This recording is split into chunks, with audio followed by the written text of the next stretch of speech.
E aí, pessoal, tudo bem? Como é que vocês estão? Está no ar mais um overview aqui na Black Company, meus amigos. E hoje nós vamos falar aqui sobre as melhores obras pós-apocalípticas e qual a melhor forma de sobreviver. Exatamente. Então hoje vamos falar aqui sobre sobrevivência pós-apocalipse e quem sabe um pouquinho de amor e pecado.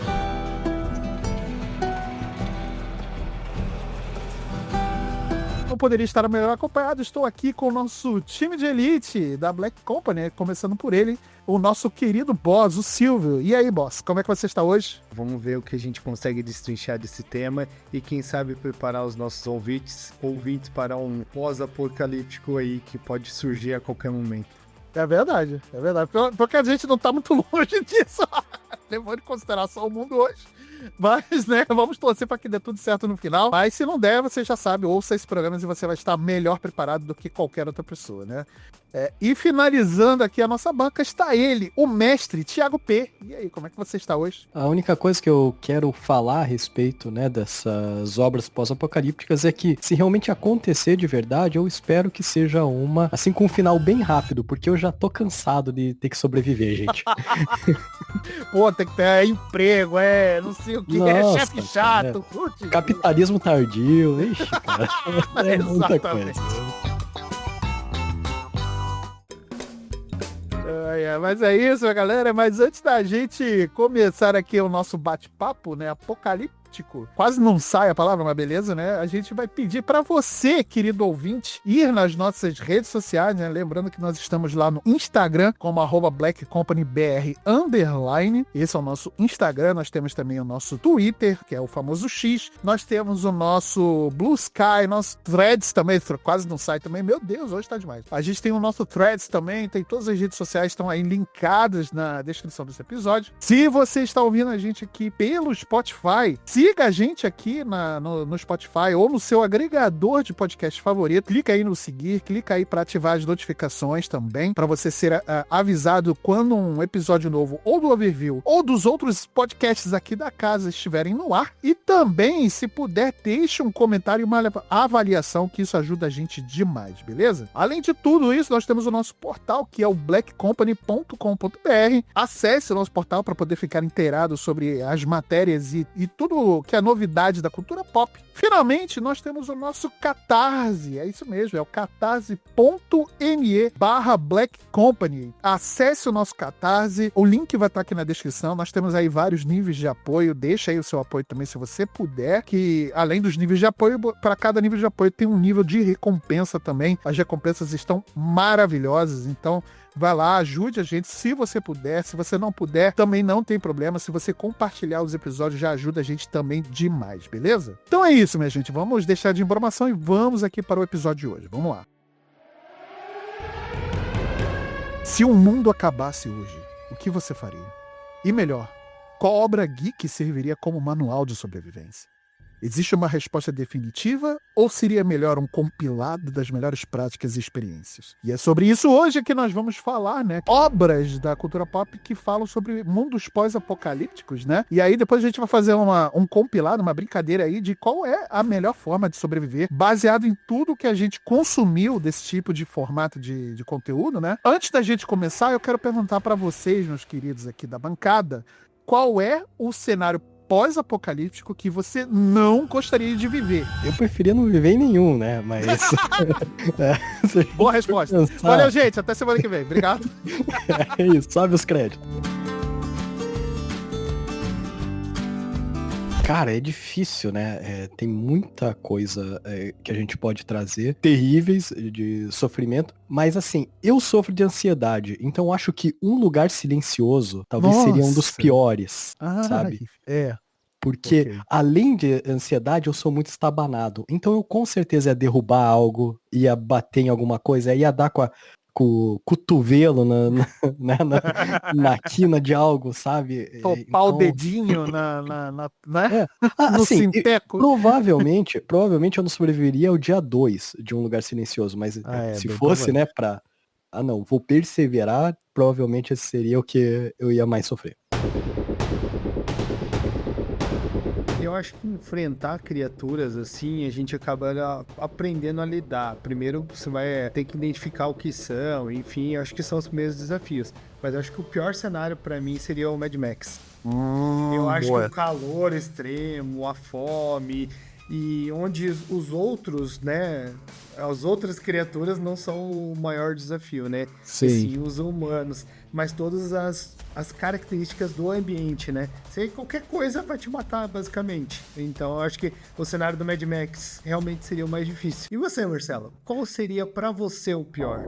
Cara, eu vou fugir um pouco da caixinha e vou dizer que se Cthulhu voltasse, eu não queria viver no mundo de Cthulhu. Sinceramente. Cara, imagina você vivendo num mundo onde um ser do mar domina a humanidade e você tem que conviver com pesadelos diários de uma criatura cheia de tentáculos tentando, né, alcançar você a qualquer momento, né? Então, eu não gostaria de viver nesse mundo, não. E você vê, né, Silvio, como que a gente identifica um fiel, né? Porque ele já disse, quando o Cthulhu voltar, tipo, Quando ele já o Cthulhu acredita voltar. que já veio. Já tem uma expectativa já, né? Ele já tá Exatamente. trabalhando pra isso. Ele já tá nos bastidores, né? Ele tem informações. Tem informações, exatamente. Aí só os seguidores do Senhor Cthulhu saberiam, né, o que é ou não é, né? Mas deixa isso para o cenário de Cthulhu. Será que teremos? Vamos aguardar, hein?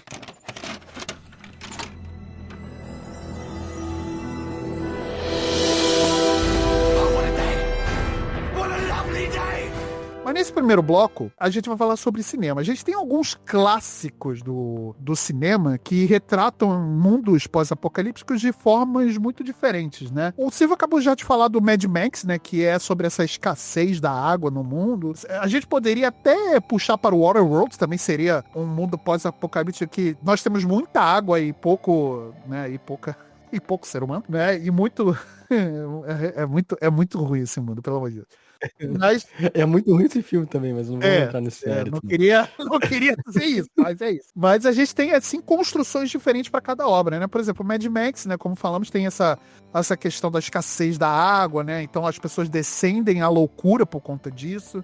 Né, a gente viu muito isso na Estrada da Fúria, por exemplo, né? Como a água causa um certo vício, né? Ou a falta dela. Cara, é muito maneiro ter essa dissonância em relação à água, o vício da água, né? E tudo mais. Eu achei bem, bem legal.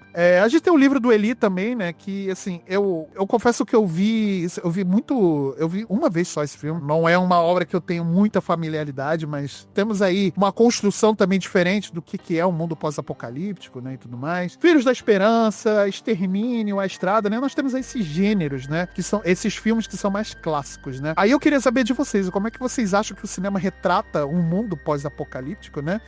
Ainda mais se você pegar a diferença que cada filme aborda, né? O que seria o fim do mundo ou não, né? Quando a gente fala em pós-apocalipse, a gente sempre tá flertando com a distopia, não necessariamente a distopia sempre sendo um pós-apocalipse, entende?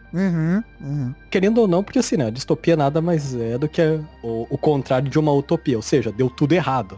Então, Sim. óbvio, né, que depois de um evento apocalíptico, tudo estaria desgraçado. E eu acho legal isso porque ele te dá uma bagagem de criatividade pra você utilizar qualquer tipo de saída que trouxe pra esse mundo. E daí você trabalha com esse mundo, né? Então, independe se é escassez de água, se é excesso de água, né? Se é uma intervenção divina, se é uma invasão alienígena, um surto de zumbi, sei lá, né? E por aí vai. Mas a história, o interessante da história é contar o que acontece nesse mundo depois, né, pós-devastação. O porquê de ter acontecido o apocalipse não é tão importante pra narrativa, ou pelo menos não deveria ser, né? E aí é que é legal de você ver as várias formas que você encontra de fazer filmes e contar histórias, às vezes com plots muito próximos, né? Mas com abordagens diferentes. Eu acho que um dos exemplos, né, o Apocalipse Zumbi, que a galera adora, eu sou um pouco Não que eu não goste, mas é que eu acho que saturou demais, mas é muito legal de ver algumas obras que foram trabalhando de formas diferentes disso. O que me fez mudar de ideia, sempre que falava de filme de zumbi, eu torcia o nariz, até assistir Zumbilândia. Zumbilândia. Exato. Zumbilândia é bom. Zumbilândia é bem bom, cara. Porque Zumbilândia é muito bom, é um filme de comédia, mas que aborda essa questão, né, da distopia e de como viver o fim do mundo de uma forma meio absurda, né, matando Bill Murray e tal, mas muito bom.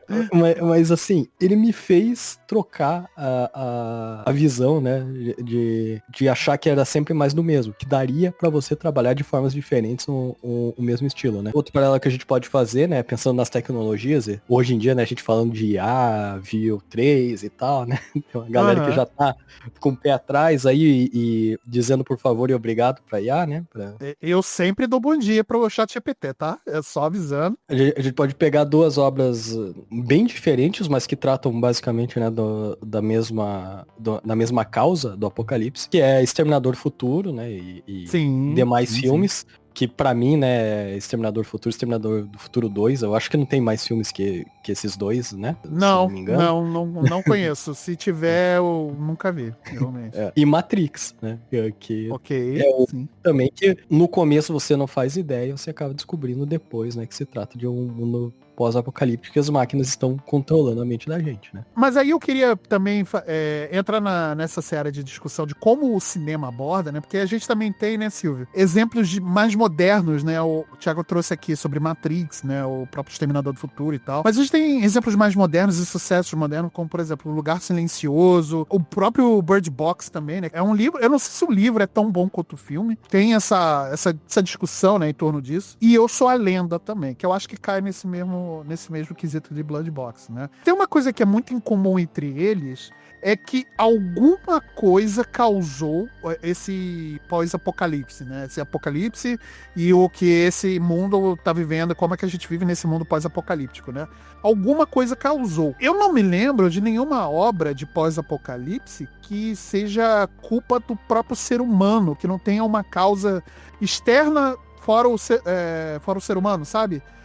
Por exemplo, um vírus zumbi, ou uma invasão alienígena, ou todo mundo ficou cego de repente, ou, sabe, eu não vejo obras que abordam um mundo pós-apocalíptico que tenha sido causado pelo próprio ser humano. É padrão, a gente pode dizer que o pós-apocalipse, para ele funcionar no cinema, ele precisa de um motivo, de ter esse vilão invisível? E eu acho que não, eu acho que o motivo em si, até como o Thiago estava falando, né? Às vezes acontece no desenrolar da história, às vezes acontecem as coisas, o personagem nem sabe o que está acontecendo, mas em todas as obras pós-apocalípticas, às vezes a gente nem sabe o que está acontecendo até chegar uma parte da obra, né? Num contexto falando numa obra como num geral. O que a gente pode dizer que, por exemplo, num caso, a gente pode falar de uma infecção, de um apocalipse zumbi. O que pode dizer que foi o ser humano que causou isso? O próprio ser humano pode querer causar uma infecção para diminuir o poder de uma nação. Um contato alienígena pode ter sido feito através de uma nação que está com evolução fora do planeta e conseguir essa comunicação. Então, assim, independente disso, as histórias são contadas ou podem ser contadas, independente de ser ou não feitas pelo ser humano. Então, o sucesso ou não necessariamente está sendo feita sendo provocado pelo humano ou não. Eu não entendo dessa forma. Assim, eu sei que tem, né, se a gente pensar fora do cinema, facilmente eu consigo lembrar de algumas obras, mas do cinema me veio na cabeça um aqui que a gente não tinha notado, né, e que passa despercebido, na verdade, que se trata de uma obra pós-apocalíptica, que é o Wall-E. Wall-E, verdade, é verdade. Que é basicamente, a humanidade deu errado, essa ideia do consumismo, de não cuidar né, do meio ambiente e tudo mais, divergiu pro momento que eles tiveram que ir pro espaço porque a Terra já não tinha mais o que fazer e deixaram lá o robozinho lidando com o lixo. Não era mais habitável, né? Exatamente. Thiago, você roubou a minha chance de brilhar. Eles estavam falando sobre a possibilidade de a gente gravar esse episódio pra minha namorada. Um beijo, Mai. E ela falou, olha, fale de John Wick. Eu falei, beleza, vou deixar aqui anotadinho, eu não vou colocar nem no roteiro. Vou brilhar aqui pro mozão. Veio o Thiago aí. Perdão, mozão do Silvio aí. Ih, Thiago, amanhã vai passar no RH, hein? Mas assim, gente, o Eu Wall-E... vou passar no RH amanhã.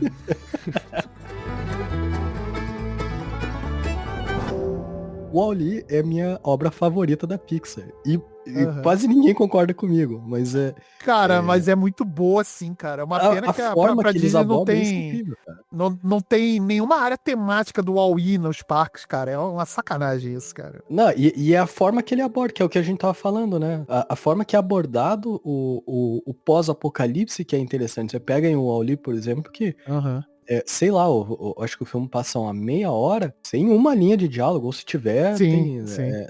Eu não digo nem diálogo, né? Mas porque daí é uma questão de gravação e tudo mais.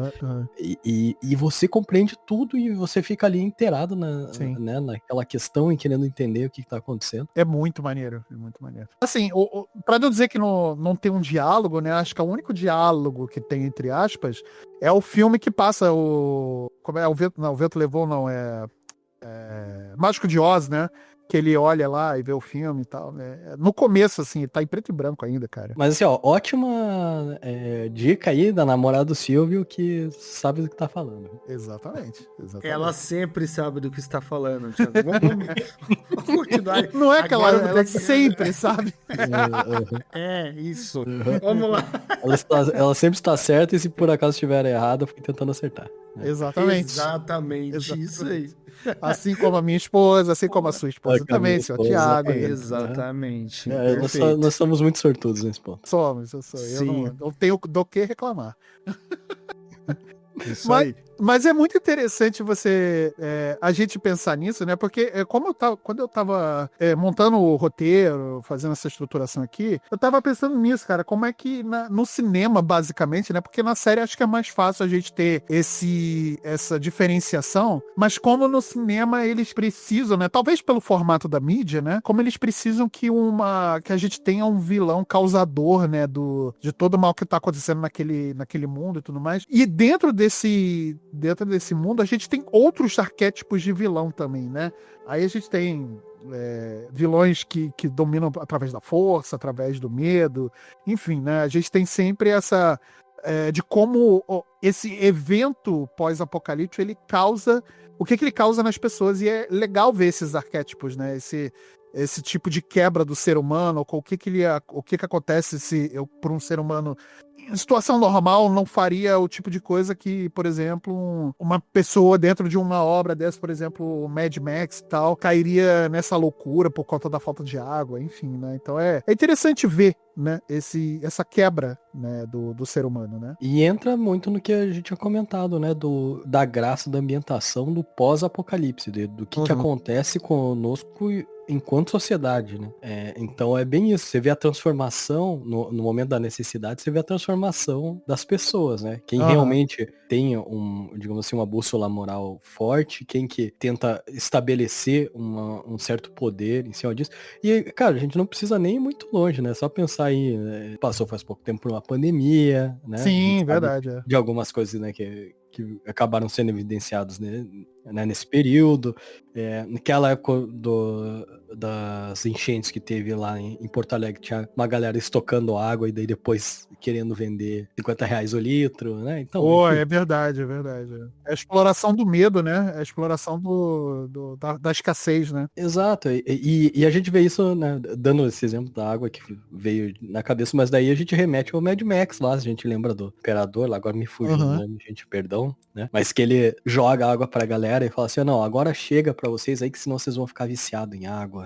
né? Cara, o Mad Max, ele usa a loucura de uma forma tão genial, né? O George Miller, ele usa a loucura de uma forma tão genial, né? A gente gravou um episódio, inclusive, temos um episódio aqui na casa falando sobre a Mad Max, né? A franquia Mad Max, a gente falou bem aí dos filmes e tal. Cara, é muito maneiro a forma como ele trata aqui, né, e tudo mais. O próprio Extermínio também, né, que é uma franquia... Assim, ela tem a fantasia do zumbi, mas é algo, talvez, eles tentem colocar o zumbi como algo muito mais crível, né, e tudo mais. Como o mundo vive depois disso e tal. Pô, é muito maneiro como ele traz isso também. Como ele cria vilões, né, como esse vírus criam outros tipos de vilões também, né, e tal. Então, cara, eu acho muito maneiro como o cinema aborda, né. É isso, assim, eu fico nessa questão do, tipo, a gente no cinema, basicamente, a gente precisa de um motivo, acho que o motivo causador é o que faz a história rodar, né? Não só as pessoas, né? É diferente das séries, por exemplo, até partindo aqui já pro próximo bloco, né? Que a gente vai falar sobre séries. I'm gonna kill you. Not today, not tomorrow, but I'm gonna kill you.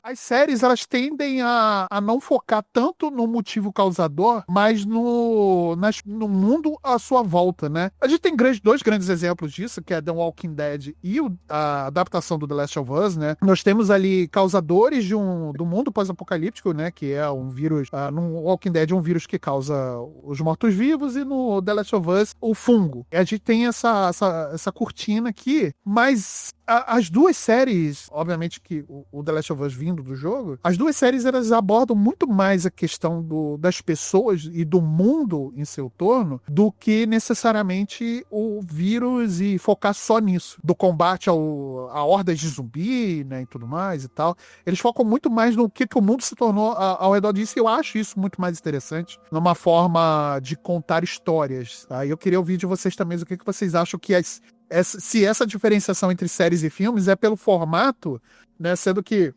na série a gente pode ter muito mais espaço para explorar essas histórias, né, do que no cinema, exatamente pelo tempo, né?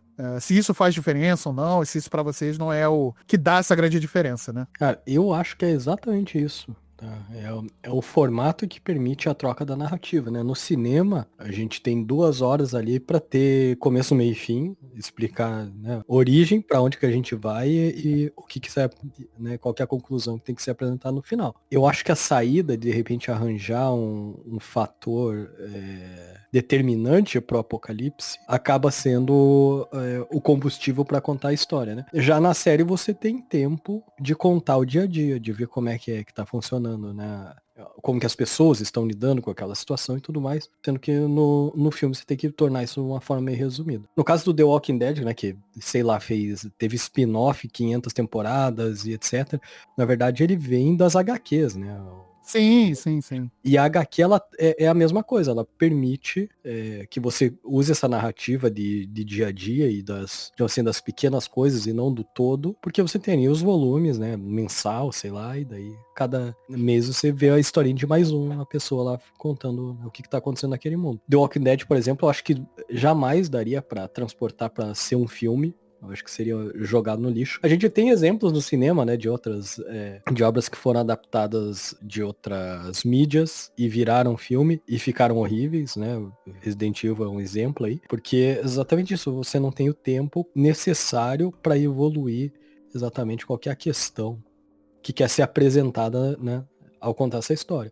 Então a série, ela te permite isso. A série permite você desenvolver, né? Você consegue criar até um pano de fundo, fazer alterações, você tem espaço e tempo para manobrar ali. No caso do Walking Dead, você vem dos quadrinhos, a própria série alterou significativamente coisa dos quadrinhos, né, para quem conseguiu acompanhar os dois, enquanto no filme você tem que enxugar, cortar, mudar às vezes coisas que vão mudar todo o sentido em boa parte para entregar. Às vezes você tem que pegar um começo, cortar uma parte, botar um meio ali mais ou menos com vários remendos para chegar no fim parecido com o que você tinha na obra original, quando você tem uma obra original. Como a adaptação de um livro para um filme, né? O cinema permite que a gente tenha a experiência mais imediata, mais fresca, né? Mais Sim. rápida, mas também nos poda a possibilidade de absorver e ter outras experiências que poderiam ser desenvolvidas ali. Então é meio que fica nisso. Pois é, e nessa leva de séries, né, a gente deu aqui o exemplo do The Walking Dead, que ele fala muito sobre as pessoas, né, grupo de pessoas e tudo mais, e tem o The Last of Us, que é uma outra pegada, que ela é uma coisa muito mais intimista, né, porque ela foca basicamente em 2, 3 personagens e na travessia, na jornada deles, mas a gente tem outros tipos de séries também que abordam de outras formas o que acontece num pós-apocalipse e tudo mais. E a gente até tem obras que não são necessariamente americanas, né? Eu quero trazer duas aqui, eu não sei se vocês viram, e uma delas é da Netflix, que é chamada The Rain, né? A Chuva. Cara, é uma série, se eu não me engano, norueguesa. Ela começou lá em 2019, já terminou em 2020, né? Quer dizer, começou em 2018, terminou em 2020. É uma série até muito boa, assim, tem seus altos e baixos, né? E tal. Cara, eu achei bem interessante a premissa dela, porque ela não fala de um vírus, nem nada. Ela fala de um mundo que ele foi danificado, né? Que ele foi quebrado por conta da chuva, né? Uma chuva transmitiu um vírus que extermina quase toda a população da Escandinávia. Eles não abordam, né? Eles deixam assim uma coisa muito mais centralizada ali na região da Escandinávia, e não falam muito do mundo, né, em si, né? E, cara, é uma série que também, ela traz essa premissa de um vírus transmitido pela chuva, mas ela traz uma história falando de 2 irmãos, né, que vão procurar o seu pai, que é um cientista, estava tentando trabalhar na cura dessa chuva, né, e tudo mais.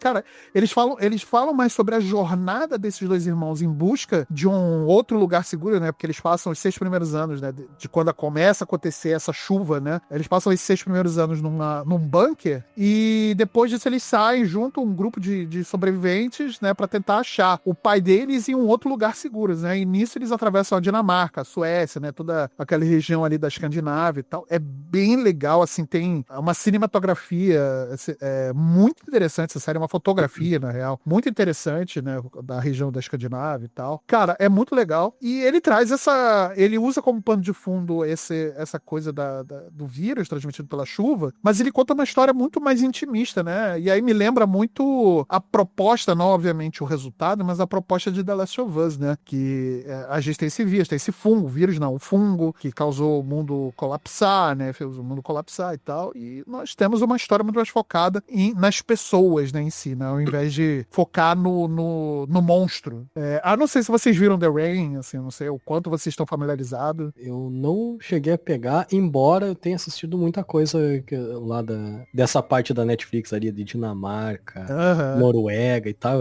Alemanha. Alemanha, né? Eu creio que você vai entrar em Dark aí, né? Sim. Claro. Eu assisti The Rain, eu assisti da chuva ácida, né? Dos bunkers e etc, né? É muito legal, é muito bom essa...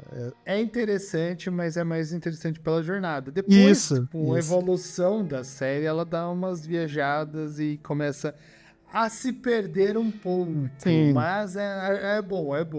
Inclusive, isso que o Silvio falou agora é um problema também das séries, né, gente? Porque, assim, é legal porque você pode contar muitas coisas da história, mas pra você se perder na narrativa também é um pulo, né? Isso é, cara. Cara, e é um mal que, assim, infelizmente até o próprio The Walking Dead, por melhor que ele seja, ele sofreu, assim, ele foi... na verdade, The Walking Dead foi esticado muito mais do que ele deveria, né? Vamos ser sinceros assim. Eu sei que não é um episódio pra falar de The Walking Dead, mas convenhamos, né?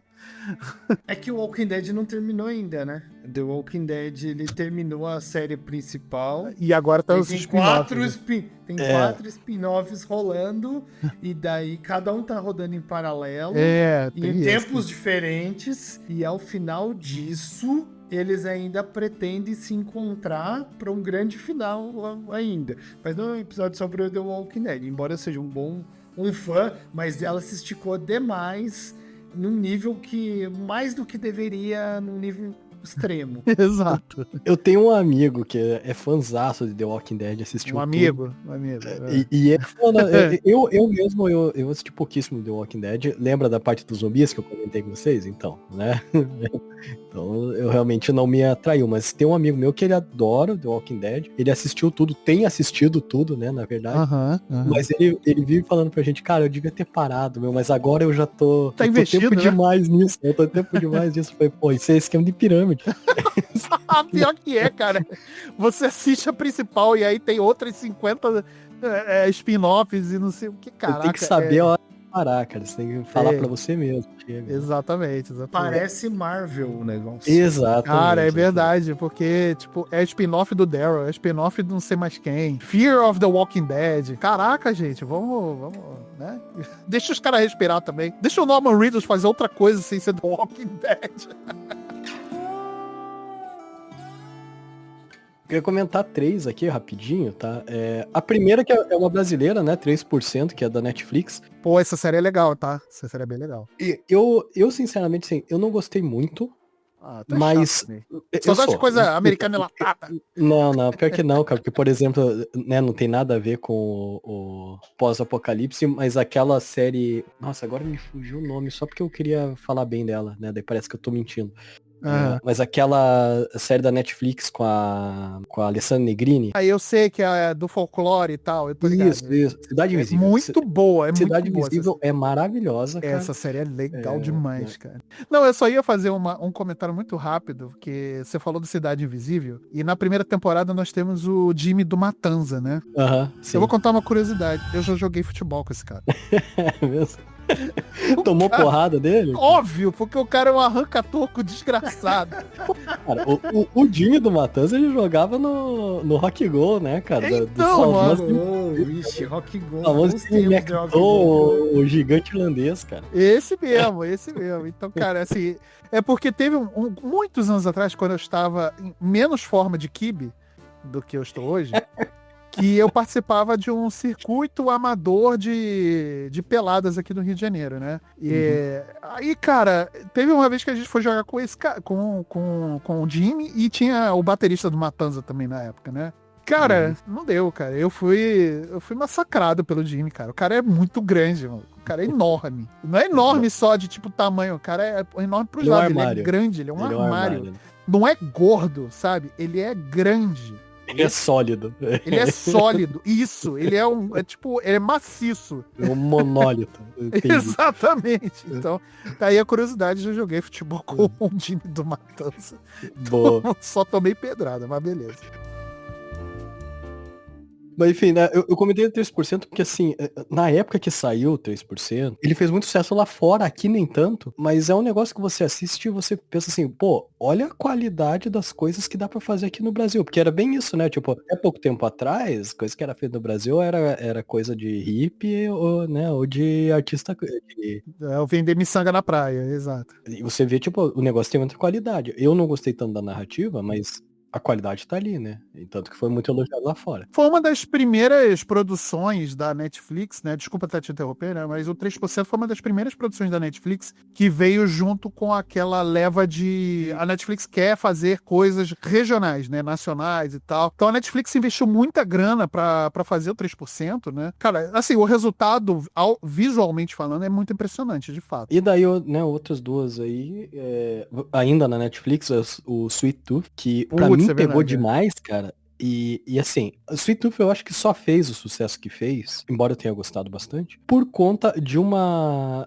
Cara, é difícil dizer sorte, né, pra isso, porque caiu na pandemia. Mas assim, eles estavam desenvolvendo isso, que vendeu um quadrinho, e foi lançado exatamente ali no início de período de pandemia. Tu fala sobre isso, né? Sobre a pandemia e sobre o isolamento social e tudo mais. E, cara, aquilo casou de uma forma com a ambientação que nós, como sociedade, estávamos enfrentando. E é legal porque, assim, o Sweet Tooth, nos quadrinhos, tem uma pegada meio dark, assim, meio pesado, né? Isso que você tá tratando de crianças e tudo mais. Agora, quando ele veio pra série, né, os roteiristas e tal, inclusive ela foi apadrinhada pelo Robert Downey Jr. e a esposa, né? Não sei, fica a curiosidade aí, eles trouxeram uma aura mais otimista, podemos dizer assim, muito por conta, né, do personagem título ali, que ele é Gus, né? o Gus, que ele é mais, né, de pensar que tudo vai dar certo e tudo mais. E aquilo trouxe um frescor, né, para aquele momento de pandemia que foi muito bom. Então talvez verdade, hoje ele não tenha tanto impacto quanto teve na época, assim, mas eu lembro que na época eu gostei muito. Ele foi apresentado. E por fim, Paradise, eu não sei se vocês já assistiram, tem no Disney Plus. Acho que tem uma Paradise eu não temporada assisti, só. mas eu já vi no catálogo lá, mas eu não parei pra assistir ainda. Ele também, né, um pós-apocalipse, e é um que foi causado por nós humanos, Marcelo, então talvez você goste Olha de... aí, ó, olha aí. já vou ficar no meu radar aí. A história é, né, mais uma vez nós fizemos tudo errado. Nós não, né, porque eu não tenho nada a ver com isso, a culpa é dos governantes, mas enfim. Mas no caso do Paradise, eles criaram todo tipo, como se fosse um bunker, mas que fosse uma cidade, né? Um bunker do tamanho de uma cidade para os escolhidos, vamos dizer assim. Tem tudo uma analogia disso aí, né? Uhum. Exato. E eu queria trazer também aqui algumas obras de série, né, para depois a gente já partir para o nosso próximo bloco. Eu tinha marcado aqui até o Sweet Tooth também como uma das possibilidades. Sweet Tooth realmente é uma... Eu vou confessar que eu só vi a primeira temporada, né? Eu tô em falta ainda para ver as outras duas, mas me pegou muito na pandemia, porque eu tava nessa época da pandemia realmente querendo algo muito mais leve, né? Tanto que para mim o jogo da pandemia não foi nem The Last of Us Parte 2, né? Foi o Animal Crossing do Nintendo Switch, né? Mas Happy thoughts, né? exato, cara. Quando eles. Juro pra você, eu vou contar aqui. Outra observação aqui.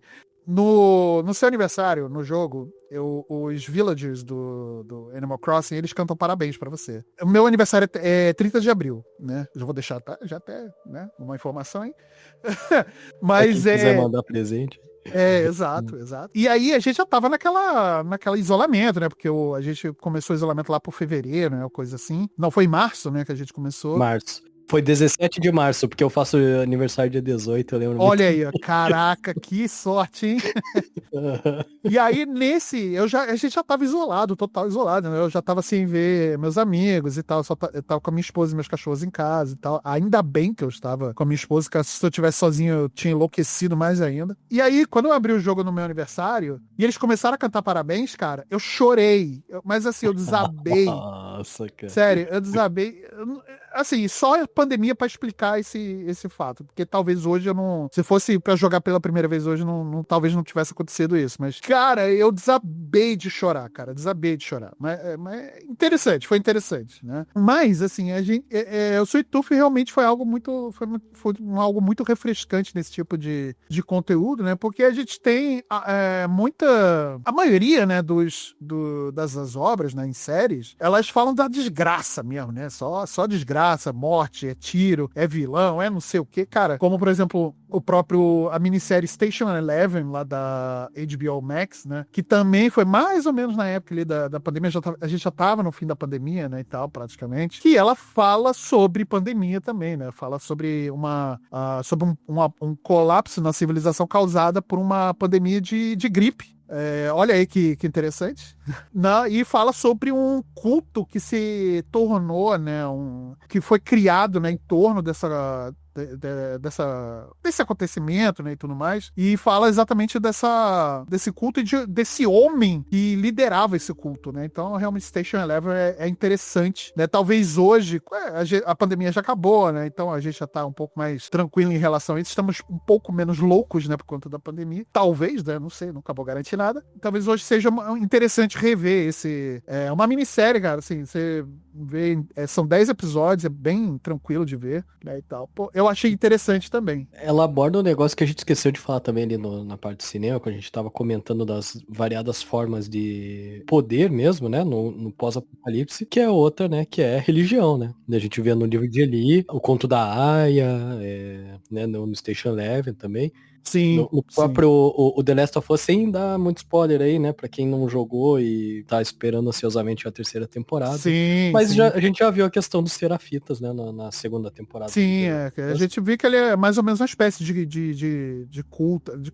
culto, né, É uma religião, né? Então, cara, exato. religião é poder, né? Não adianta você dizer que não. Isso Sim, sim. no dia de hoje, então imagine quem detém esse poder aí no momento que tá todo mundo fragilizado.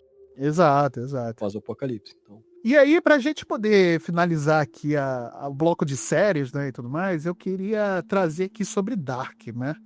Mas aí, querido Vitor, você vai me perguntar, pô, Dark não é pós-apocalipse. Cara, se você olhar pelo prisma da segunda temporada em diante, os acontecimentos, né, e as consequências dessa viagem no tempo e tudo mais, de tudo que aconteceu ali, cara, olha o mundo como é que ficou depois, né, e tudo mais. Cara, é muito interessante ver outro tipo de pós-apocalipse também, né? Ali você vê que no Dark ela não é causada por necessariamente tem algum fator externo, né, e tudo mais, ela também tem o fator do ser humano, né? Cara, eu achei muito interessante como eles conseguiram misturar essa questão da viagem do tempo, pós-apocalipse, enfim, né? Então, Dark eu acho bem interessante, apesar de a terceira temporada ser bem confusa mesmo, né? Mas eu acho que a segunda temporada ela traz ali uma abertura de gama de história muito mais interessante, né? Aí eu quero saber de vocês, principalmente se vocês viram Dark, o que vocês pensam sobre isso? Eu vi sim, Dark. Grande fenômeno, né, da Netflix, mais de uma vez. Cara, tem que ver pelo menos 10 vezes pra entender, Mas, né? Porque, pelo amor de Deus. assim, inteiro não. Inteiro eu vi uma vez só, sendo bem honesto. Eu vi partes, assim, mais de uma vez, porque é muito confuso, como se falou, né? Então você tem que, às vezes, assistir um episódio novamente, etc. Assim, funciona muito bem, não como Apocalipse. O Apocalipse é um detalhe. tempero ali. Exato. Exatamente. Isso. É um detalhe exato. Não como plano original do roteiro. Mas é interessante como um fim. Sim. Tipo, vamos chegar até ali, entendeu? Então, assim, você tem como a série mesmo fala, né? O início é o fim é o começo. Então você sabe o que vai acontecer, tudo que tem pra acontecer, mas ela não te fala de cara. E lembra quando a gente começou a conversa aqui, eu falei, às vezes a gente tá consumindo um livro, um audiobook, tá escutando algo, tá assistindo algo, a gente não sabe nem o que tá acontecendo, e na jornada a gente vai descobrindo e acontece um apocalipse. Dark é isso. Dark é exatamente isso. O apocalipse do Dark, né, ela não é exatamente o fim de tudo, né? Ela é uma das consequências, né? Ela é ela é um dos temperos, né? E aí a gente tem muita coisa em torno, porque realmente o Dark ela tá mais em torno da viagem do tempo mesmo, do que necessariamente o apocalipse, né? Mas é interessante ver o causador do apocalipse, né, como uma das consequências, e é legal como eles abordam isso e como eles misturam com a própria viagem no tempo, né? Até foi o Thiago que colocou, né, Thiago, o Dark aqui como uma dessas obras, né? Mas é interessante ver como eles abordam isso, né? É muito diferente, né? É aquilo que a gente comentou no começo, né? Você pode falar sobre, né, o fim do mundo e apocalipse e tudo mais de diversas formas, mas como que você consegue ainda trabalhar com o gênero sem que ele fique maçante mesmo, né? Então, ou mais do mesmo. Então é legal ver o tema sendo abordado de formas diferentes, né? Em obras diferentes aí, pra gente não ter sempre a mesma historinha. Sim, concordo. E aí, já passando aqui para o nosso próximo bloco, né, pra gente também não esticar muito aqui essa questão das séries, né, a gente tem um bloco aqui falando sobre videogames. E aí, cara, é nosso terreno, né, Thiago? É nosso terreno, tem videogame pra caramba, tem coisa pra caramba. Vamos tentar ser concisos aqui, obviamente, né, porque não dá pra abordar tudo, obviamente, porque é muita coisa, mas acho que o maior ícone do gênero nos videogames é Fallout, cara. Não tem como você falar de mundo pós-apocalíptico e não falar dessa franquia, né? Que, assim, eu não tenho muito apreço pela franquia, não é porque eu não gosto e tudo mais, mas talvez não seja, assim, uma das minhas favoritas nesse sentido. Mas, cara, Fallout é realmente algo que trouxe uma discussão diferenciada, né? Porque ela não fala só sobre... Ela não foca, né, só sobre os monstros ou sobrevivência, né, e tudo mais. Ela traz críticas também, né? Críticas sociais fortes, assim, né? Então é bem interessante você ver como o Fallout ele consegue misturar bastante coisa. Obviamente que a gente também tá falando de um tipo de mídia que permite você aprofundar, né, mais esse tipo de discussão com seus diálogos e tudo mais. Cara, Fallout, ele começou, inclusive, como um jogo de nem point and click, né, mas era um jogo de visão por cima, né, pra depois passar ele pra um FPS de sobrevivência com RPG, né. Ele era quase de estratégia, né? Era quase estratégia, bem isso, né? Não era um Diablo-like, mas era algo mais ou menos nesse estilo, assim, né? Não, e assim, a abordagem, a forma deles de abordar de uma forma bem irônica, inclusive, né? Bem sarcástica, deu tão certo que, né, também é uma que virou série aí. E uma série bem decente, né, na minha opinião. Série muito boa, inclusive. A adaptação de Fallout eu acho interessantíssima, inclusive. Adaptação legal e mais uma vez, né? A gente tem mais um exemplo aí de obra causada pelo ser humano, né? Do apocalipse causado pelo ser humano. Exatamente. E essa ideia dos bunkers, né? Que eu acho que ela até... A ideia dos bunkers, ela é pouco explorada. Ela devia ser mais explorada nas mídias aí, cara. É verdade. E Fallout faz isso muito bem. De uma forma assim que parece que... Quase como se fosse comercializar o bunker, né?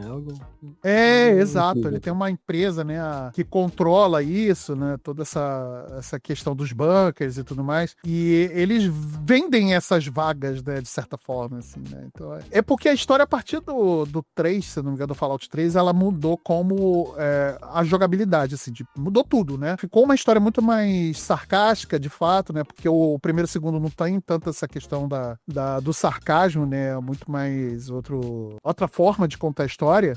Mas no 3, inclusive, muda a jogabilidade, agora passa a ser um FPS com elementos de RPG, né? E tudo mais. E eu acho interessante como o Fallout aborda isso, né? Como eles fazem esse sarcasmo, como eles falam muito sobre essa crítica social do capitalismo também, né, e tal. Essa sobrevivência, né, um apocalipse nuclear, né, que aqui é diferente, a gente não tinha visto até então. E talvez a gente veja algo parecido, só que de uma outra forma, tirando o sarcasmo e colocando elementos muito mais darks, né, que é na série Metro, né, que era uma série de livros, né, uma série russa de livros, e virou uma série de videogames também, de jogos, cara, que eu acho muito interessante, eu acho muito legal a série Metro, e tem jogos incríveis, né, e eu não sei se você conhece tanto, né, Thiago, não sei quanto você jogou na série Metro. Essa aí eu não joguei, essa aí eu fico devendo aí um conhecimento. Cara, a série Metro é muito boa, cara, muito boa mesmo, né.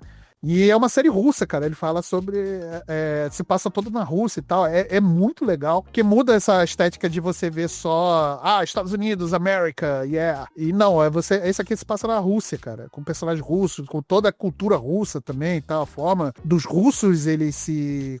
social russo, né? Como eles se comportam e tudo mais. Então é muito interessante. Silva, não sei se você jogou a série Metro também e tal.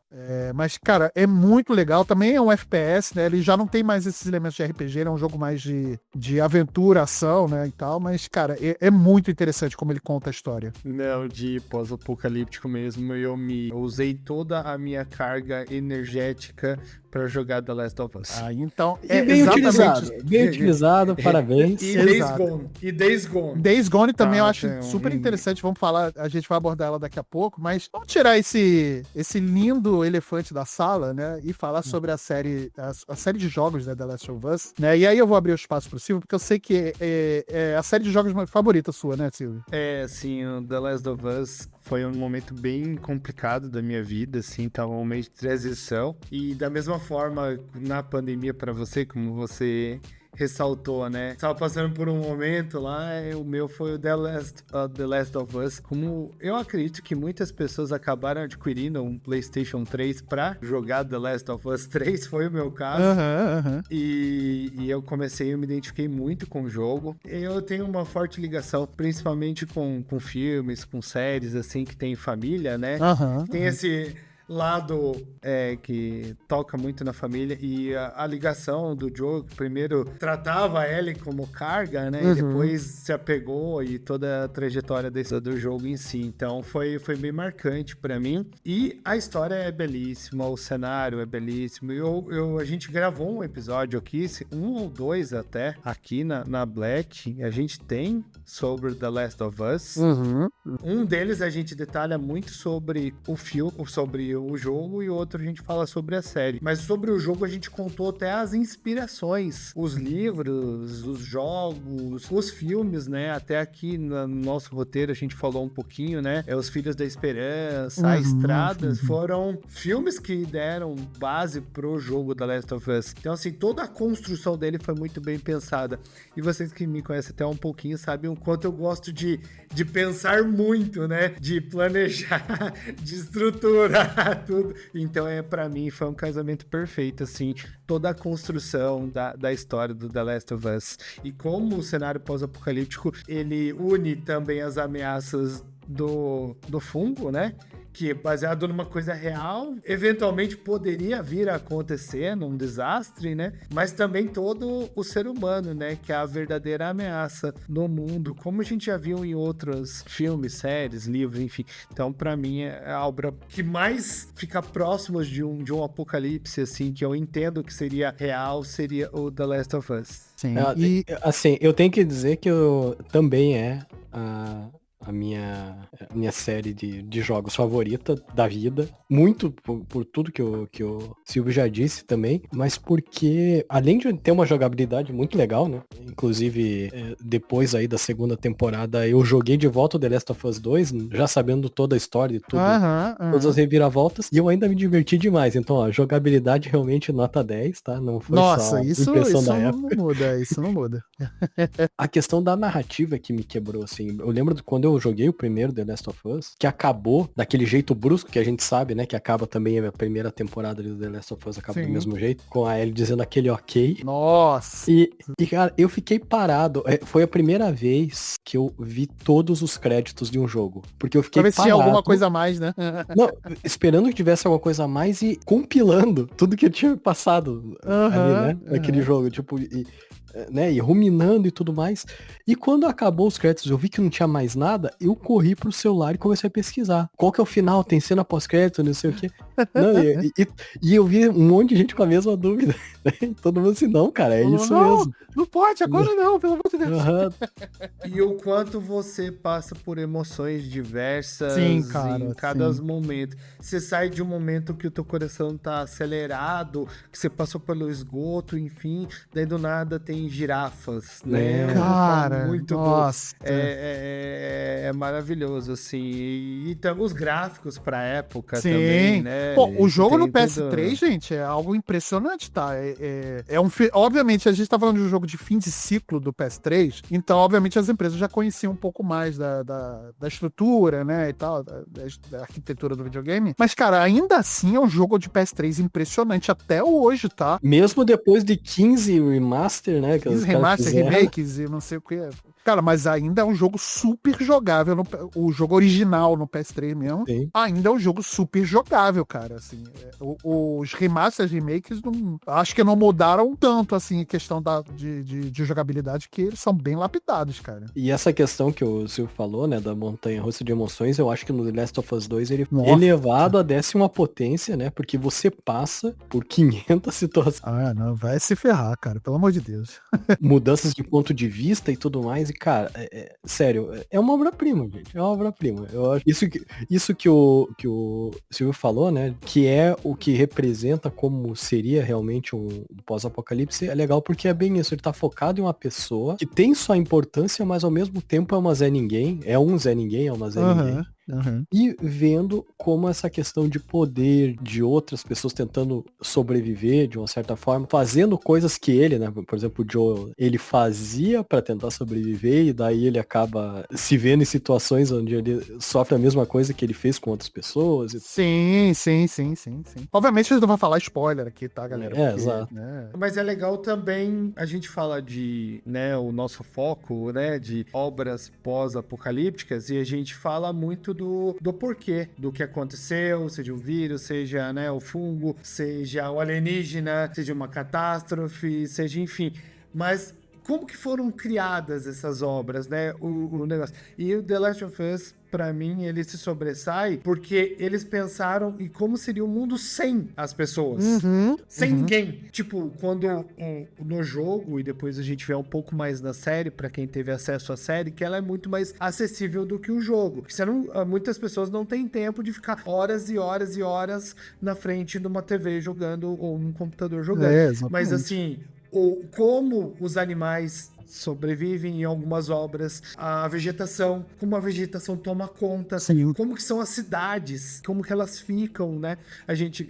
Você falou, né, de vários tipos de apocalipse. Quando no livro, né, fugiu o nome agora do livro onde todos ficam cegos lá, como que é? Sai sobre a cegueira.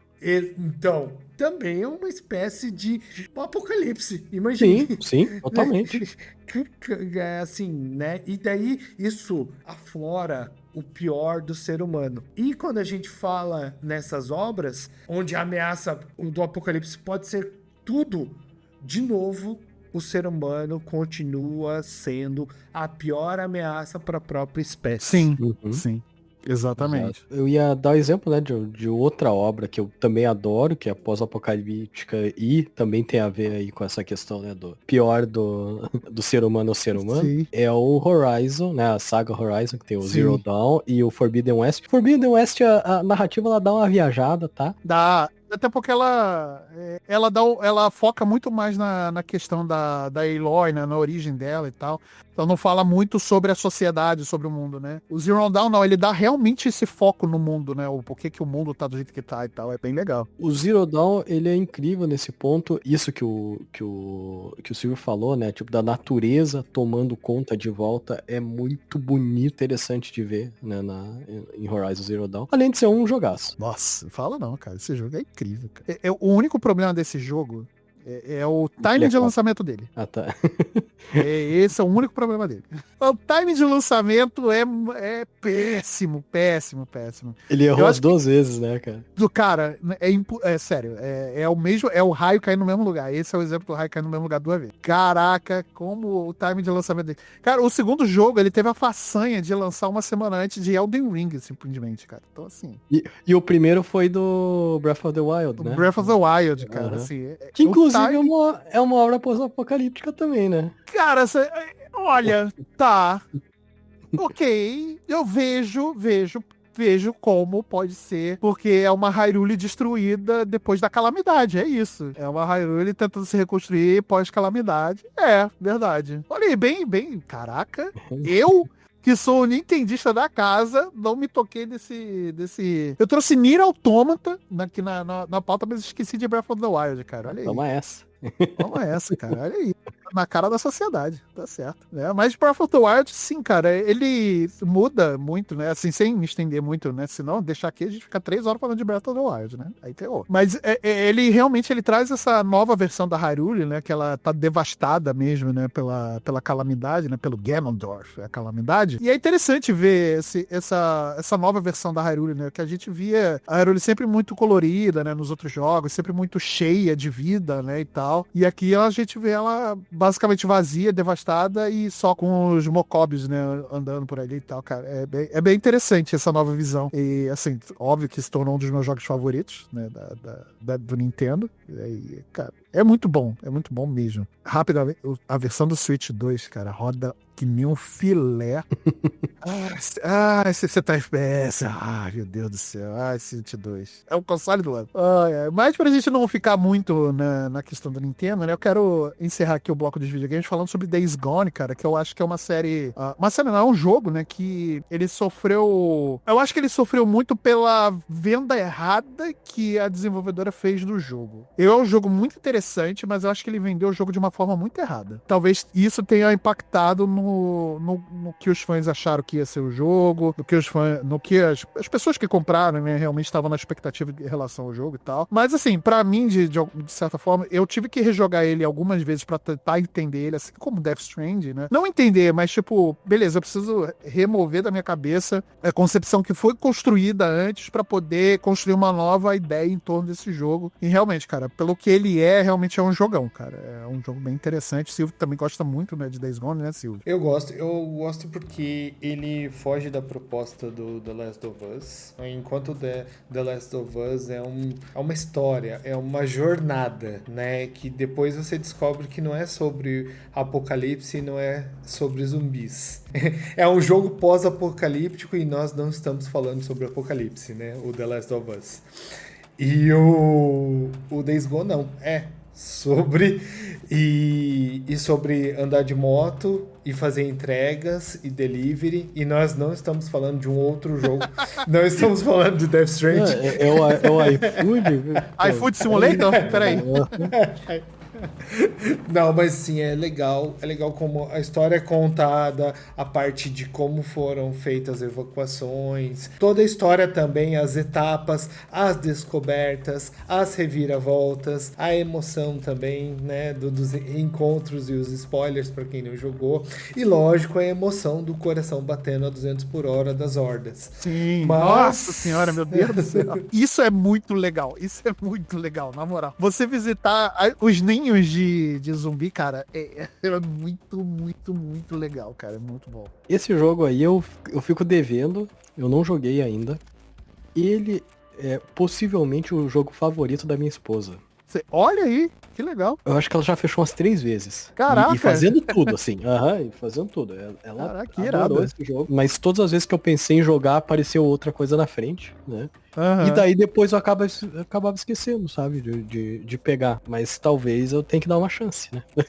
Tem a versão remastered dele, né? Pro PC e acho que PS5 também, né? Eu não sei o que muda na versão original pra essa do remaster. Eu acho que talvez não muita coisa, né? Talvez só melhoramento de gráfico, né? Enfim, porque é um jogo que ele é relativamente novo, né, Silvio? Ele é um jogo de PlayStation 4, né? Ele lançou o quê? 2019, se eu não me engano? PlayStation 4, ele não é muito... Mas assim, é um jogo for fun, assim. Pra se divertir. É tipo... Vou passar um tempo assim, não vá pela descoberta. A não ser que você queira platinar. Enfim, sim, aí. Mas aí é outra coisa. Mas assim, tipo, vou fazer uma analogia bem idiota. É igual jogar uma partida de FIFA, sabe? Você não tá fazendo nada. Vou entrar lá. Analogia boa. Entro lá, vou jogar uma partida, vou lá matar uma horda. Ou vou fazer uma missão. Vou fazer uma missão, não tô com muito tempo. Vou fazer uma missão e pronto. É isso. É assim mesmo que eu jogava, cara. É bem isso. Tipo, ela falava assim, tem meia horinha. Ela pegava e ligava o jogo. Eu nem sabia o que ela tava fazendo, né? Porque eu não acompanhei a história do Days Gone e tal. Mas só via assim que, pô, ela pegava, entrava lá, meia horinha, ela fazia alguma coisa, desligava e ia fazer outra coisa. É tipo se fosse fazer 3 partidas de Fall Guys e beleza, tipo isso. sabe? É tipo isso. Pô, a analogia é perfeita. Bem nessa pegada. Pois é. Partindo aqui então para o nosso último bloco, né, galera? A gente falar sobre outras mídias e aí a gente vai falar um pouco sobre livros, HQs, mangás, animes, né? Passando bem rapidamente, a gente tem aqui... A gente até deu uma breve comentada sobre ensaios sobre a cegueira. Não comentou, obviamente, né, assim, profundamente, mas ela não é uma obra necessariamente de apocalipse, né? Mas ela trata de uma distopia onde as pessoas estão cegas, né? O mundo inteiro ficou cego e tal. Então trata ali sobre a queda dessa decadência da sociedade, né? Uma distopia ali, né, e tudo mais. Então, como as pessoas têm que andar sempre de mão dadas, e aí tem essa questão da confiança, enfim, né, tem toda uma questão sociológica aqui nesse livro, que é bem interessante, né, do Saramago. Foi feito um filme, né, eu acho que o filme ele não consegue se aprofundar tanto quanto o livro, né, o livro ele é bem interessante nesse ponto. Cara, o livro é muito mais pesado, né? Muito mais. Tanto pela forma que o Saramago escreve, importante dizer, como ele aborda, né? A profundidade das coisas que ele aborda. Então ele é bem mais visceral, podemos dizer assim. Uhum. Exatamente isso, Thiago. A abordagem visceral. Quando você está lendo, principalmente alguns detalhes dos capangas ali, enfim. Essa parte em si do livro, principalmente, mexeu de uma forma que, tipo, quando você tem alguns escrúpulos que são mais exacerbados, ou seja, tem coisas que te incomodam de uma forma mais acima, entendeu? Você tem... Cara, isso te incomoda de uma forma, ele consegue mexer com você de tirar do sério em alguns aspectos. É por isso que eu não consegui ler. Exatamente por isso que você comentou, assim. Cheguei a tentar, e daí vi trechos, porque assim, quando eu assisti o filme, eu fiquei vidrado nele. Eu achei incrível. Não, o filme é até interessante, né? Mas é que ele não consegue abordar tanta profundidade como o livro, né? O livro, ele realmente é algo... Exatamente. Ele é totalmente... Ele já é pesado, mas ele é totalmente água com açúcar perto do que né, é o livro. Então o que eu fiz foi pegar algumas partes do livro, partes do filme e ver como é que estava no livro. E, nossa, é sério, dá até um arrepio. Dá um arrepiozinho, né? Lembrar. Ah, mas eu consigo no sentido, eu acho que de me martirizar, porque eu li o ensaio sobre a cegueira, o ensaio sobre a lucidez e as intermitências da morte, os 3 do Saramago. Então, cara, Olha, parabéns, viu? Parabéns, hein? Mas, cara, o ensaio sobre a cegueira, eu demorei mais pra ler, porque realmente ele te traz um incômodo. Enquanto a gente falou sobre as obras da sociedade... É que assim, você vê do The Last of Us, todo mundo tá tentando sobreviver ali, de uma forma, né? A gente... No The Last of Us 2, você vê que não... Fica claro que não tem herói e não tem vilão, né? Todo mundo é herói da sua própria história, né? Do seu ponto de vista. Só que aqui o pessoal quer, principalmente no livro, né? O ensaio sobre a cegueira. O pessoal não quer ser só o herói e que todo mundo quer tirar vantagem dos próprios, entendeu? Dos seus aliados. Sim.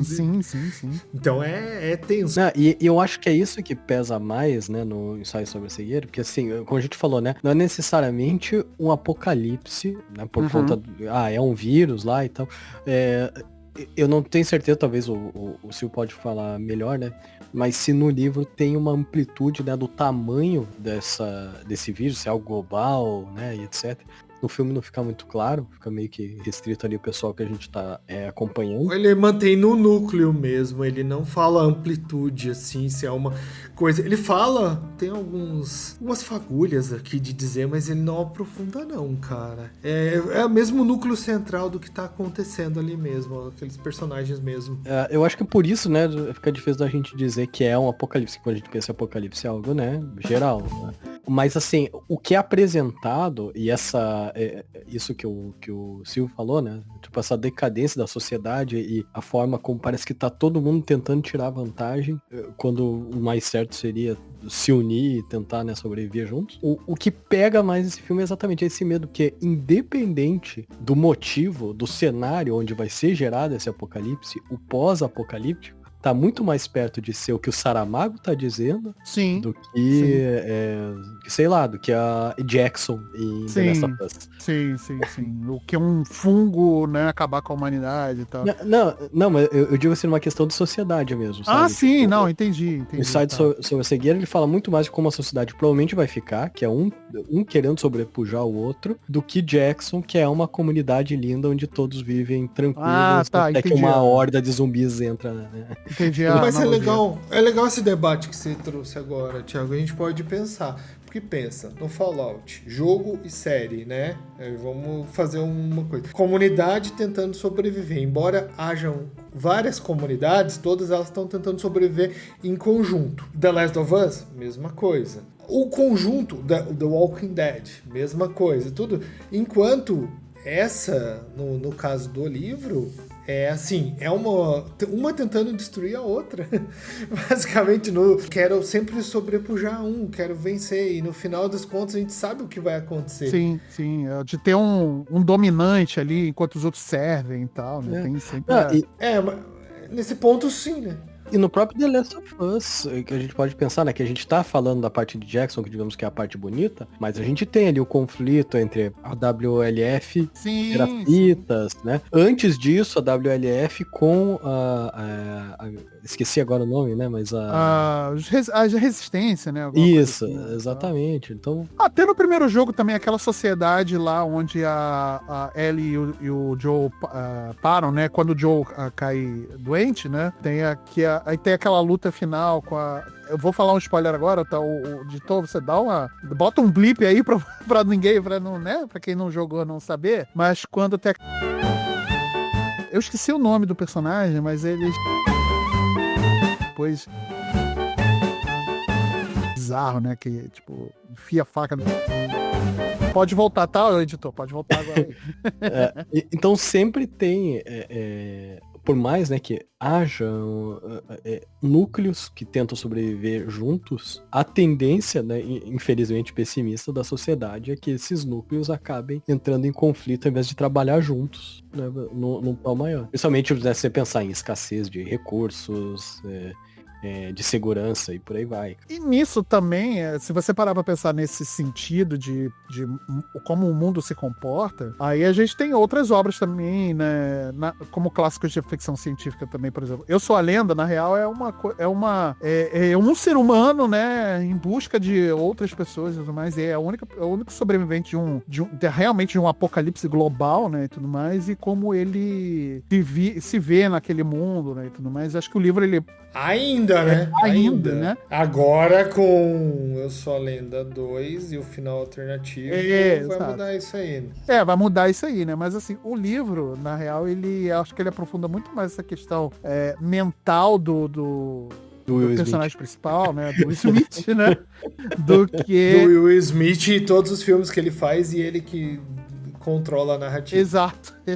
Mas eu acho que o livro, ele aprofunda muito mais essa questão dele mesmo, né? Essa questão psicológica dele ser o único... Ele achar, né? Pelo menos ali naquele primeiro momento, que ele é o único sobrevivente, né? E ele só tem como companhia o cãozinho dele, né? E tal. Então, assim, o livro é muito mais profundo e interessante nesse ponto do que o filme. O filme é um filme basicamente de ação, assim. Acho que ele não aprofunda tanto a discussão, né? Mas o livro realmente é bem, bem mais interessante. E o 1984, né? O famigerado 1984 do George Orwell, né? Que mescla distopia e cenários de colapso e tal. Também é uma obra interessante, né, nesse sentido, né, de pós-apocalipse. E aí eu quero partir aqui para alguns... quero falar de algumas obras de HQ e mangá, né? Antes de você ir pro HQ e mangá, eu lembrei de uma obra. Ela é um livro espanhol chamado Apocalipse Z. E não confunda com os filmes de Apocalipse Z, enfim, em geral. Que é do Manel Loureiro. Se eu não me engano, é uma trilogia. E saiu uma série, se eu não me engano, tá no Prime ou no Netflix. Cara, é muito boa, porque primeiro ela foge dos blockbusters americanos e ela narra o apocalipse mesmo, zumbis mesmo, enfim. Só que ele conta a história de um cara que tava na casa dele e ele tava indo viajar pro aeroporto, acho que era Espanha, alguma coisa assim. Era um país latino.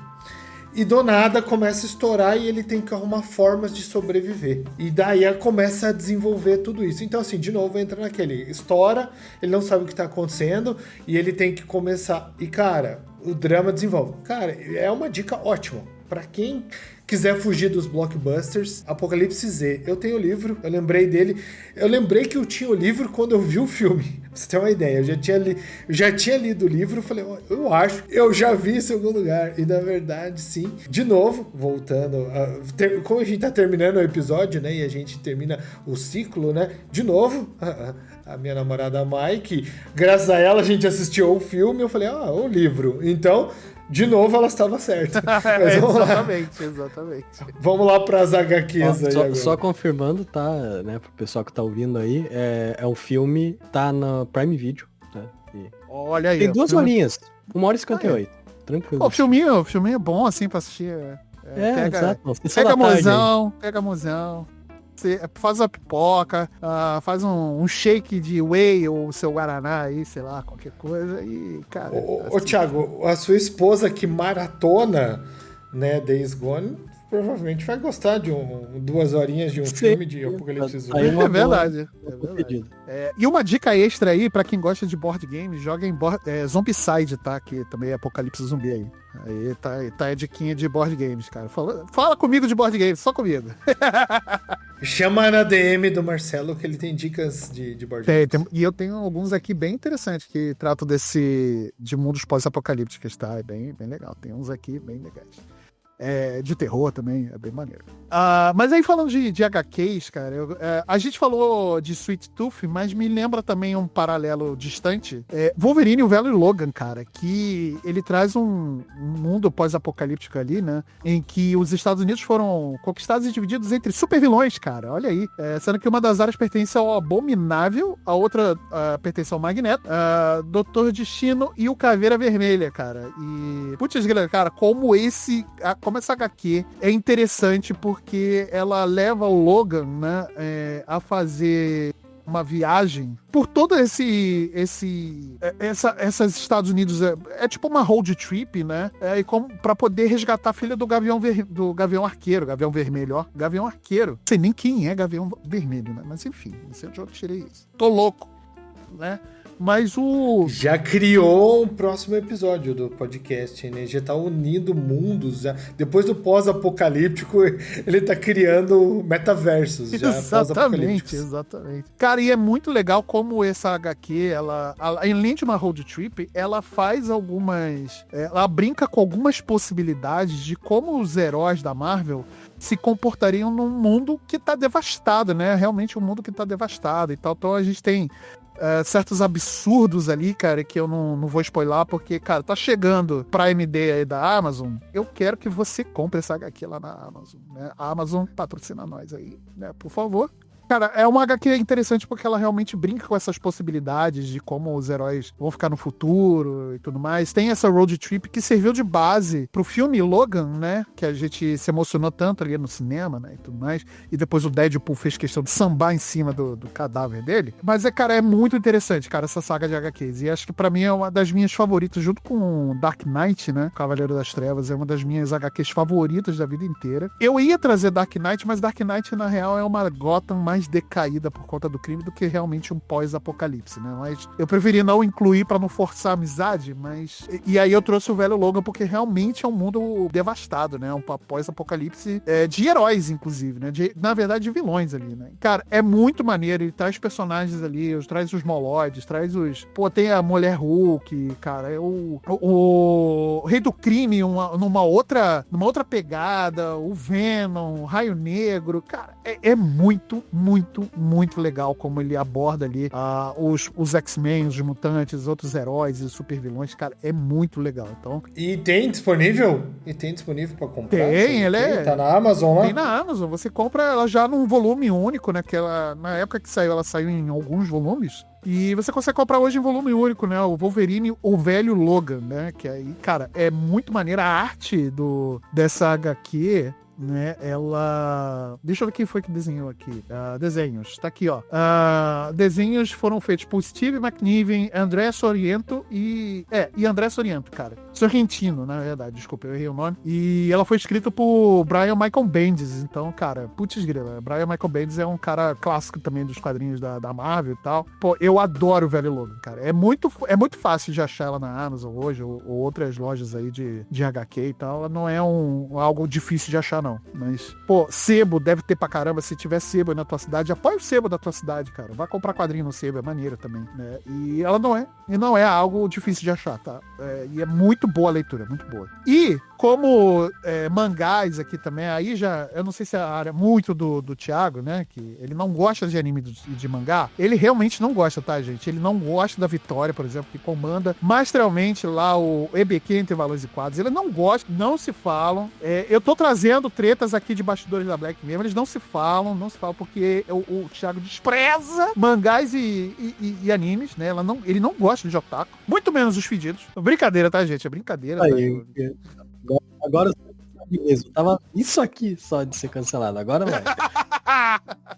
Quase. Se faltava alguma coisa, agora não falta mais nada. Mais nada, né? Então é isso. Não, é brincadeira, tá, gente? Ele suporta o Fred e a Vitória, tá? Ele só suporta. Mas tudo bem. Vamos lá, Marcelo. O editor já vai cortar metade desse episódio. Exatamente, ó. A gente vai falar aqui de Akira.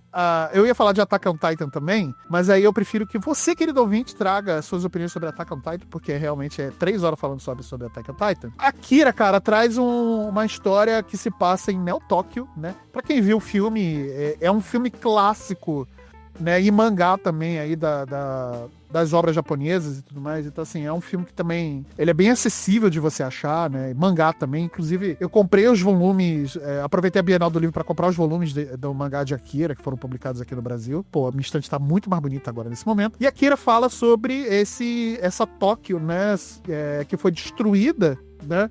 Depois da Terceira Guerra Mundial, e aí tem uma questão sobre uma questão filosófica também, muito sobre distopia, sobre programas de arma nuclear e tal, e como os cientistas usam pesquisas para poder manipular o ser humano, né, e tudo mais. E, cara, e fala muito sobre amizade também, né, porque um dos personagens ali é o Kaneda, né, é o Tetsuo, né, o Tetsuo Kaneda, né, e como ele perde um amigo dele, que depois... Não dei spoilers, porque, já que você falou da Vitória e do Entre Balões e Quadros, a Vitória comandou brilhantemente 6 episódios do Entre Balões e Quadros, do 11 ao 16, e cada episódio fala de um volume do Akira. Então o 11 fala do 1, o 12 fala do 2 e assim por diante até o 16 que fala do volume 6 de Akira. Então eles destrincharam a obra do Akira e cada um deles num episódio de Entre Balões e Quadros. Ouçam o Entre Balões e Quadros do 11 ao 16, né, que a Vitória destrincha o Akira, cara. O Akira é um clássico estilo cyberpunk, então ele passa no futuro e tal. É bem legal, né? Ele foi criado aí por Kutshiro Otomo. Então, cara, ouçam o Entre Balões e Quadros pra vocês saberem um pouco mais sobre a história e, cara, é muito bom mesmo. Não é clássico à toa, tá? E aí, pra gente poder finalizar, meus amigos, eu quero pensar aqui, fazer um jogo rápido, né? Muito rápido mesmo, sobre a gente pensar aqui, um conjunto de tudo que a gente consumiu sobre obras de Apocalipse e pensar quais seriam as melhores estratégias pra gente sobreviver num vindouro apocalipse aí. E aí, qual obra que vocês usariam de estratégia, o que vocês pensam, né, e tudo mais. Então, eu vou começar aqui pelo nosso querido Thiago P. Eu acho assim, ó, tem duas formas da gente abordar isso, tá? A primeira, um cenário realista, né? Tipo, o que eu, do jeito que eu sou, conseguiria fazer. E nesse ponto, a única coisa que eu posso dizer, eu ia morrer. Eu acho que eu não tenho as habilidades necessárias para o que a sobrevivência de pós-apocalipse demandaria, tá? Conhecimentos aí. O máximo que eu consigo é, de repente, trabalhar alguma coisa de marcenaria. Mas... Pô, mas já é uma skill aí, cara. Já é uma skill. Tô na frente de alguns aí. Talvez eu morra só no dia 3. Mas eu, assim, tendo a liberdade criativa, né, no que eu me basearia para conseguir sobreviver, tentar de alguma forma, no momento zero, assim, a gente viu, ferrou de vez, corre, no meu caso aqui, né, em Curitiba, por estádio Couto Pereira, fecha as portas lá dentro, cria sua própria fazendinha, da mesma forma que em The Last of Us o pessoal da WLF faz, cara. Eu acho que o Couto Pereira é no Couto Pereira, não pode ser no estádio do Atlético, não. Não, na Arena da Baixada não funciona, porque Por que será? O Curitibano. Não, eu tenho explicações pautadas, peraí, Marcelo. Olha aí. O gramado lá é sintético, não dá pra plantar nada. Ok. Exatamente, esse é um bom motivo. É um bom motivo, entendeu? é um bom motivo. Eu acho que seria bom, mas eu acho que um lugar mais elevado, Thiago. E eu não sei se o Couto é tão alto assim, porque pode ser complicado, mas seria uma boa, um estádio ou um lugar... Pra conseguir escalar o Couto Pereira, o cara tem que, olha... Tem que dar uma forçada aí, né? Porque assim, verdade, a opção mais próxima seria tipo a Vila Capanema, que é o estádio do Paraná Clube, que eu já falei, né? Minhas skills aqui são terríveis, mas eu acho que eu consegui furar o muro da Vila Capanema, então acho que daí não adianta. E fortificar, né? E fazer um fosso na frente, né? Todas as estratégias que a gente não vê os caras fazendo no começo e que a gente, com experiências medievais, sabe que pode funcionar muito bem, né? Fossos e fossos e fossos e vários fossos. Fosso e óleo quente lá em cima, né? Exato. Exato. Cara, assim, por muito tempo, né, a gente já pensa sobre isso, né, vendo filmes, e a gente se pega pensando. Com certeza. Eu acho que eu não iria pela estratégia do Eu Sou a Lenda, porque sozinho, cara, você se sabota. Você não se daria conta. É formar uma comunidade. Só que formar comunidade também pode ser um tiro no pé, né? Como a gente já viu nas séries, filmes, etc. Porque a ambição humana, o ego, enfim. Mas essa história do estádio, sim, é boa. Ou qualquer outra estrutura que seja térrea, não um prédio, por exemplo. Que a gente sabe também que prédios não são muito... Mas essa é a ideia do estádio do Seahawks, né? Que Sim. é do Wolves, né? Que é o do The Last of Us, é muito boa. A do estádio, sim, porque ele é grande, dá pra plantar, dá pra você tirar, né, toda a parte da grama e fazer as hortas, dá pra ter animais. Cara, é isso. E expandindo, cercando e aumentando. Cara, é a forma de fazer isso. E ainda você pode, se no futuro conseguir um poderio militar, helicóptero, enfim, etc. Cara, é a forma disso. E evitar barulho. Porque a gente sabe que em todos jogos, filmes, são hordas. E se uma horda forçar, azeda tudo. É verdade, né? Então, é verdade. Mas basicamente, não tem muito o que fugir. Tudo o que a gente falar aqui já foi explorado Sim. num filme. Isso a gente tá sempre falando de Apocalipse. Porque a receita do sucesso dos filmes, de uns anos pra cá, é Apocalipse zumbi, basicamente. É o que eu faço. Porque, assim, no Mad Max é escassez. Daí é humano contra humano, né? Basicamente, o que fala isso. Fallout e Paradise são lugares fechados, são domos fechados, onde os recursos já estão ali, já estão. Eles já fizeram a ideia do estádio, só que em cidades, né? Ou debaixo da terra. Aí, ó, uma outra ideia. Ir para debaixo da terra. Mas aí você teria que construir isso antes. Então, assim, você já estaria prevendo o apocalipse, no caso do Paradise. Como é uma coisa que a gente imagina no nosso exercício aqui, que não vai existir, a gente não sabe que vai existir, então é correr pro Couto. E a ideia do Couto é muito boa. Porque aqui no Rio, por exemplo, Maracanã não ia servir por causa daquele rampão do Maracanã, cara. Não tem como. O zumbi ia subir facinho. Não tem como. Funciona muito bem. E aqui, num pior dos casos, me perdoem todos aqui, no pior dos casos, a gente tá no Couto e tem a igreja do lado. No pior dos casos, é reza. É só atravessar a rua. Maravilhoso.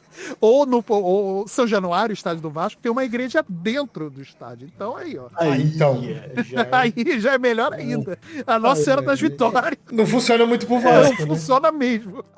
A minha estratégia é muito simples, pra não delongar muito. Eu sou um feliz papai de 2 pincher. Então não tem muito o que fazer, cara. Pincher tá atrelado com pata rachada, com mochila de criança, né? Mete medo em qualquer zumbi, irmão. Então é só sair com meus pincher e acabou. Você vai ser tipo aquele o personagem do Chris Hemsworth no Furiosa. Você sai numa biga com os 2 pinchers te levando. Exatamente. E ninguém vai mexer comigo. Porque tenho 2 pincher, cara. Então é isso. Que é um dos poucos filmes que tem animal funciona, né? Porque, assim, todos os filmes de apocalipse que tem animal é complicadíssimo, né? Exatamente. Porque no filme você não pode fazer barulho. Daí tem o gato. No outro, o cachorro vai latir por causa das criaturas. Vai atrair o zumbi. Mas os meus pincher me protegem de tudo. A área é cagona, cara. Eu não consigo. Ela não vai, não. É mais fácil os pincher partir pra cima que a área. É muito cagona. A área bota pra correr só naquele moicano. Só no moicano, exatamente. Só na aparência mesmo. Porque ele é muito cagona, tadinho. Mas é isso, meus amigos. Então vamos finalizar o programa aqui hoje, né? Quero agradecer, né, aqui aos meus queridos da bancada, o Silvio, o Thiago, né, por terem me acompanhado aqui. E eu quero lembrar mais uma vez você, querido ouvinte, né, a ir nas nossas redes sociais, né? Nós estamos lá no Instagram como @Black Company BR _. Nós temos o nosso Threads, nós temos o nosso X também. Essas redes sociais vão estar aqui linkadas aqui na descrição desse episódio. Vou pedir mais uma vez também para você que está ouvindo a gente aqui no Spotify ou em qualquer outro agregador de podcast, para você deixar aí o seu curtir no nosso podcast, né? Deixar o seu seguir também e, se puder, deixar uma avaliação e deixar também um comentário, né? Falando aí qual obra de de pós-apocalipse, né, que a gente não falou aqui, e você queria ter visto no programa, ou qual a sua favorita, né? Vamos conversar aí sobre isso. E se você puder também, vá lá no nosso portal, né, o blackcompany.com.br, para ficar inteirado sobre as demais obras e notícias aí pós-apocalípticas, né, do nosso mundo. E também temos o nosso Catarse, lembrando mais uma vez, o catarse.me/blackcompany, cara. Vai lá, acessa o nosso Catarse, link vai estar aqui na descrição desse episódio. Se puder, por favor, colabore aí com a gente no Catarse. Se não puder também, não tem problema. É só você compartilhar o nosso programa aí, que já ajuda a gente demais, beleza? Então é isso, minha gente. Vamos ficar por aqui hoje. Um beijo na alma de vocês e eu vejo vocês na próxima. Até lá.